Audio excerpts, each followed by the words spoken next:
Hey everybody, Steve Gamache here with another Chef Knives to Go quick look product review. And what we have this time is the Takeda stainless clad, what they call the NAS series, Ko-Sasa 170 millimeter knife. So this line of knives has Takeda-san's famous Aogami blue paper super reactive high carbon steel. They typically don't treat it to a super high hardness. Around 62 is where they target, so you get a little bit of a good combination of sharpening, ease of sharpening plus edge retention, so they don't take it too extreme on the hardness. And they worked a long time to develop a stainless clad version of their knife line, and they've done a great job with these. So this has a stainless cladding with a Kudauchi or blacksmith finish over the top of that. And one of the probably the biggest difference, obviously, besides being stainless, between the traditional classic line and this NAS line is the finish is a fair amount smoother. So you get a little more texture on the classic, reactive ironclad finish, and these are a bit smoother overall. So that's kind of the geometry is very similar. Every knife's going to be a little different from these folks, but that's from a visual perspective, it's mainly the big difference, besides care, of course.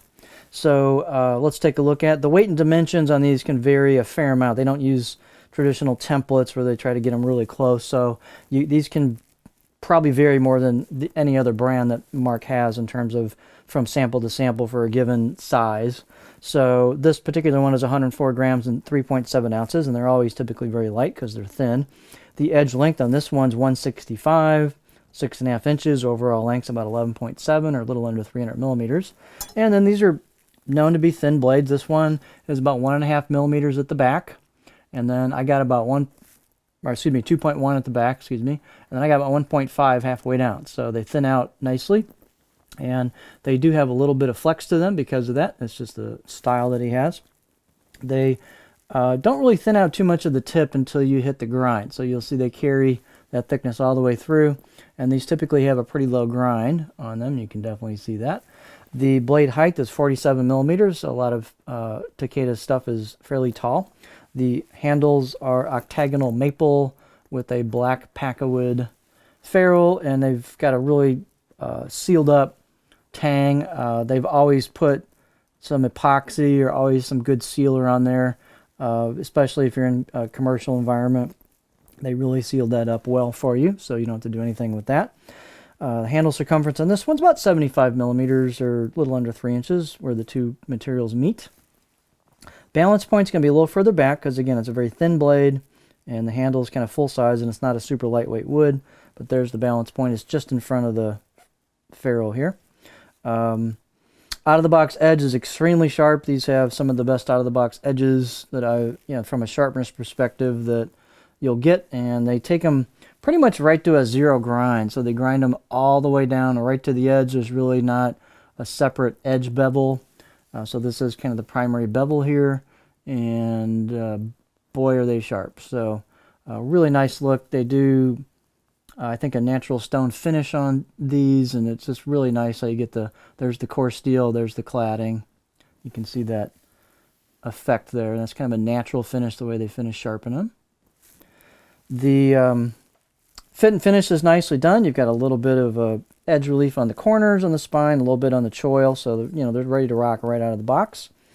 The edge profile, let's take a look. And these kind of cut uniquely. They've got that low grind on them, so they tend to have really good food separation and good food release as well, even though the cladding's fairly smooth. So they're kind of known, if you do your part and cut straight, to sometimes leave product to sit right there when you cut with them, and you've got all these slices that don't look like it's even been hardly sliced, and yet you push them around and there they go. So here's our cutting edge profile. So just a good general curve profile. You've got a little bit of belly on it, so I can get fairly high there. Really smooth, not a huge amount of flat anywhere, just kind of a gentle belly. It flows into a little bit of a stop towards the heel. So just a nice, easy to use profile, and you can get fairly high with these. So this is the right side of the blade. Here's the left side of the blade. I guess I still got to do my beauty shot, don't I? I waited a long time this time to do that. So you've got fairly smooth Ko-Sasa finish. You can definitely see the hammering and the hand hammer characteristics to it. There is your stamped markings. So we've got the NAS on there, so you know what it is. Here's the left side of the blade as you'd be, or excuse me, the right side of the blade as you'd be holding it. So our blade's going to be a little bit different, but again, a fairly smooth Ko-Sasa and texture compared to the classic line. So these Takedas have a very, very good filing for a reason. They're a bit unique, but they are awesome knives, and the steel's great. And the unique geometry is just something different unto itself. So this is the Takeda stainless or NAS Ko-Sasa 170mm knife.